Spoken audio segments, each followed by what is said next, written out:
नमस्कार, हिंदी कौशल चैनल में आप सभी का स्वागत है। मैं एक बार पुनः प्रस्तुत हूँ आप सभी के समक्ष अपनी एक नई कक्षा में एक नए शीर्षक के साथ। और आज की कक्षा में हम पढ़ने जा रहे हैं सूर्यकांत त्रिपाठी निराला जी द्वारा रचित उत्साह और अट नहीं रही है कविता।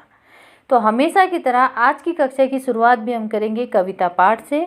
तो सबसे पहले हम पढ़ेंगे उत्साह कविता।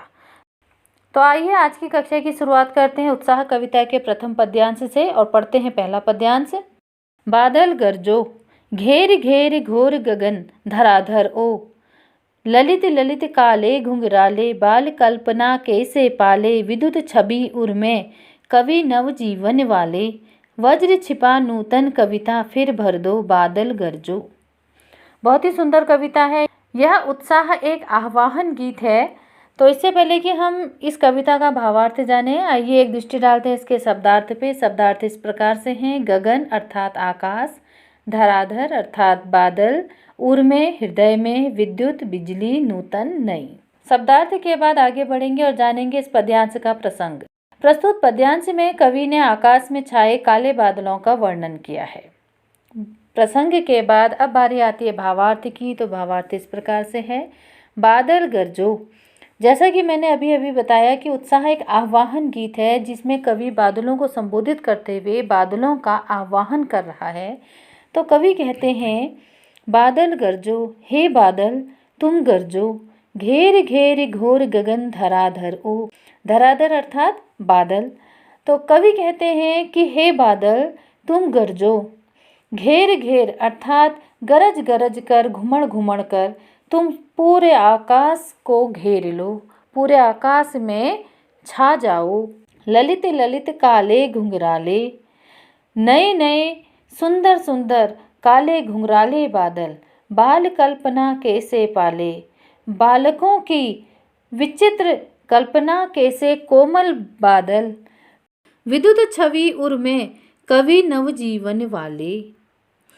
हे नव जीवन प्रदान करने वाले बादल रूपी कवि, तुमने अपने हृदय में विद्युत की छवि अर्थात विद्युत कांति, बिजली की कांति को धारण किया हुआ है। वज्र छिपा नूतन कविता फिर भर दो बादल गरजो।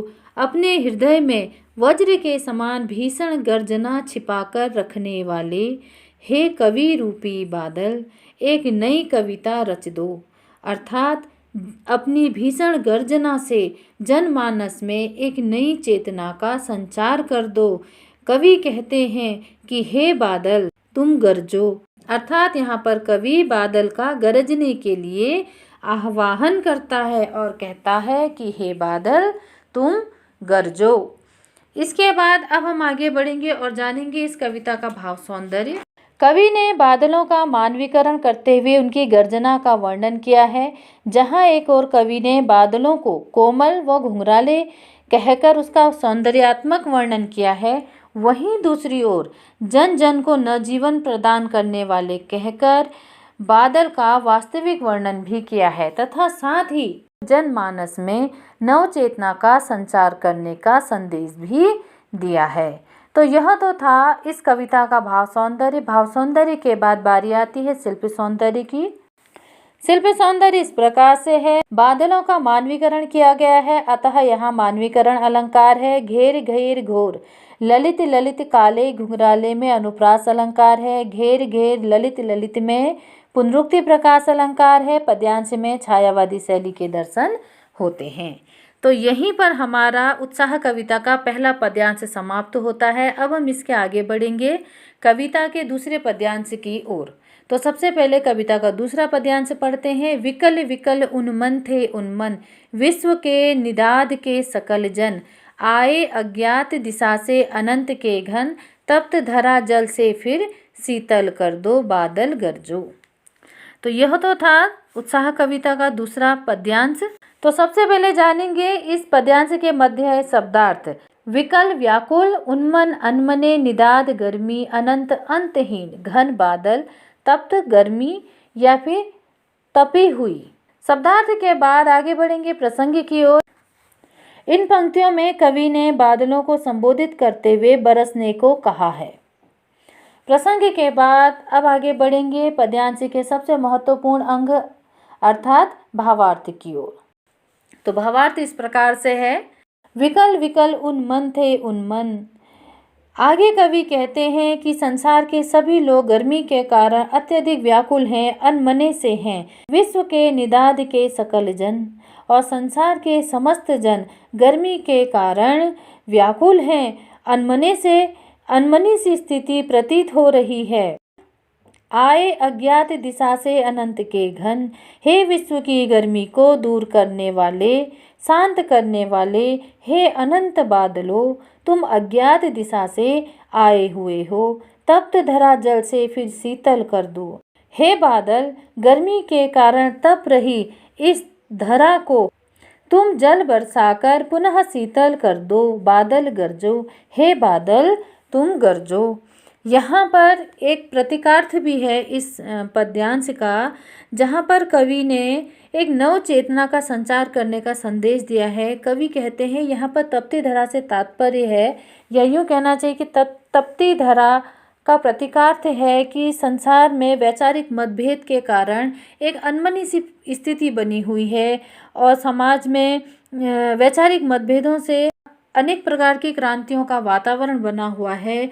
तो यहाँ पर कवि ने, जैसा कि पहले पद्यांश में कवि ने बादलों को कवि रूप में भी संबोधित किया है, तो वो कहते हैं कि हे बादल, तुम अपने घोर गर्जन करते हुए आकाश मंडल में छा जाओ और जल बरसाकर इस तपती धरती को शांत करो। तो यहाँ पर प्रतीकार्थ यह है कि कवि बादल को संबोधित करते हुए कहता है कि हे बादल, तुम अपना जल बरसाकर, अपनी भीषण गर्जना से तुम जल बरसाकर इस तप्त धरा अर्थात इस विषम परिस्थितियों को शांत कर दो।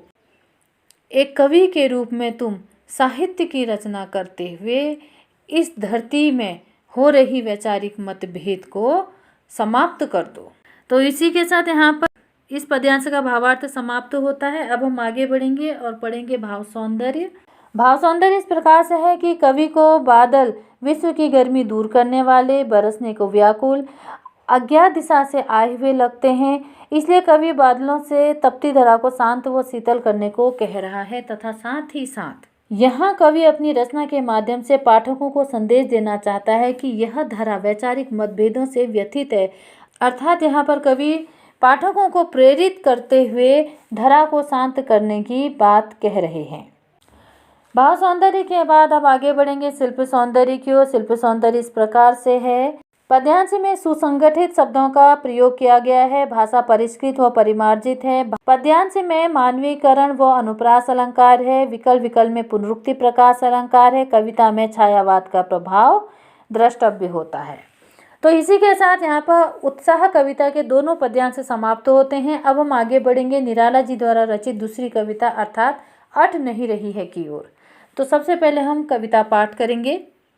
अट नहीं रही है आभा फागुन की, तन सट नहीं रही है, कहीं सांस लेते हो घर घर भर देते हो, उड़ने को नभ में तुम पर कर देते हो, आंख हटाता हूँ तो हट नहीं रही है, पत्तों से लदी डाल कहीं हरी कहीं लाल, कहीं पड़ी है उर्मे मंद गंध पुष्पमाल, पाट पाट शोभाश्री पट नहीं रही है। बहुत ही सुंदर कविता है जिसमें कवि ने फागुन मास का वर्णन किया है। तो सबसे पहले जानते हैं इस पद्यांश के शब्दार्थ। शब्दार्थ इस प्रकार से हैं, अटकना या समाना, आभा सुंदरता, फागुन एक मास, मंद हल्की सी, गंध सुगंध, माल माला, शोभाश्री पत्तों से परिपूर्ण, पट अर्थात समाहित होना। शब्दार्थ के बाद आगे बढ़ेंगे प्रसंग की ओर। प्रसंग इस प्रकार से है, कविता में कवि ने फागुन मास की सुंदरता का वर्णन किया है। प्रसंग के बाद अब बारी आती है भावार्थ की। अट नहीं रही है आभा फागुन की, तन सट नहीं रही है। कवि फागुन मास की सुंदरता का वर्णन करते हुए कहते हैं कि फागुन मास का सौंदर्य इतना अधिक है कि वह सौंदर्य तन में समा नहीं रहा है, कहीं सांस लेते हो घर घर भर देते हो। फागुन मास का सौंदर्य चारों ओर इतना अधिक है कि सभी ओर फागुन मास की सुगंध फैली हुई है। फागुन मास में प्रत्येक मनुष्य अत्यधिक प्रसन्न है। वातावरण को देखकर, प्राकृतिक सौंदर्य को देखकर सभी मनुष्य प्रसन्नचित्त हैं और इस प्रसन्नता में वह कहीं भी सांस लेते हैं। वह प्रसन्नता रूपी सांस से संपूर्ण वातावरण सुगंधित है, सुवासित है। उड़ने को नभ में तुम पर कर देते हो। और फागुन मास के सौंदर्य को देखकर मन इतना प्रफुल्लित है कि यहाँ इस मास में प्राकृतिक सौंदर्य को देखकर सभी का मन नभ में उड़ने को करता है। अर्थात फागुन ने ही सुगंध से परिपूर्ण वातावरण में उड़ने के लिए मानो सभी को पंख लगा दिए हों। आंख हटाता हूँ तो हट नहीं रही है। चारों तरफ वातावरण इतना सुंदर है, चारों तरफ फूल ही फूल है, वातावरण इतना सुगंधित है, इतना सुंदर है कि यदि मैं इस दृश्य से अपनी आंखें हटाना भी चाहूँ तो मैं हटा नहीं पा रहा हूँ। पत्तों से लदी डाल, कहीं हरी कहीं लाल। फागुन के महीने में चारों तरफ हरियाली ही हरियाली छाई हुई है। जिस ओर जहाँ तक मेरी दृष्टि पहुँच रही है वहाँ हरियाली ही हरियाली दिखाई दे रही है। सभी वृक्षों की डालियाँ पत्तों से लदी हुई हैं, हरे हरे पत्तों से लदी हुई हैं और कहीं कहीं पर पत्तों से लदी वृक्ष की डालियों में कहीं हरे और कहीं लाल रंग के पत्ते दिखाई दे रहे हैं। कहीं पड़ी है उर्मे मंद गंध पुष्पमाल और कहीं कहीं पेड़ पौधों पर मंद सुगंधित फूलों की माला सुशोभित हो रही है। पाट पाट शोभाश्री पट नहीं रही है। और फागुन मास में प्राकृतिक सौंदर्य धरती के कण कण को इस तरह से शोभायमान कर रहा है, इस तरह से प्रकृति का एक एक कण, एक एक अंग सौंदर्य से परिपूर्ण है कि वह सुंदरता इतनी अधिक है कि वह उन जगहों पर भी समा नहीं पा रही है। फागुन मास में प्राकृतिक वातावरण इतना सुंदर हो जाता है, इतना सौंदर्य से परिपूर्ण होता है कि वह सुंदरता उन जगहों पर भी समाये नहीं समा पा रही है। तो यह तो था इस कविता का भावार्थ। अब हम आगे बढ़ेंगे भाव सौंदर्य की ओर। भाव सौंदर्य इस प्रकार से है कि कवि द्वारा प्रकृति चित्रण का बड़ा ही मनोहारी वर्णन यहाँ पर किया गया है। जैसे पत्तों से लदी वृक्षों की डालियाँ, सुगंधित फूलों की माला आदि के माध्यम से कवि ने फागुन के सौंदर्य की व्यापकता का बड़ा ही सजीव और मनोहारी चित्रण किया है। भाव सौंदर्य के बाद आगे बढ़ते हैं शिल्पी सौंदर्य की ओर। कविता में अनुप्रास और रूपक अलंकार है। कविता में संगीतात्मकता व लयात्मकता है। भाषा परिष्कृत व परिमार्जित है। तो इसी के साथ अट नहीं रही है कविता यही समाप्त होती है तथा आज हमने पढ़े निराला जी द्वारा रचित दो कविताएं, जिसमें पहली थी उत्साह और दूसरी हमने पढ़ी अट नहीं रही है। तो इसी के साथ हमारी आज की कक्षा यहीं समाप्त होती है। बहुत जल्दी मिलती हूँ अपनी अगली कक्षा में एक नए शीर्षक के साथ। तब तक के लिए थोड़ा सा इंतजार। और एक बात मैं हमेशा कहती हूँ कि हिंदी हमारी राष्ट्रभाषा है, हिंदी भाषा पर गर्व करें। धन्यवाद।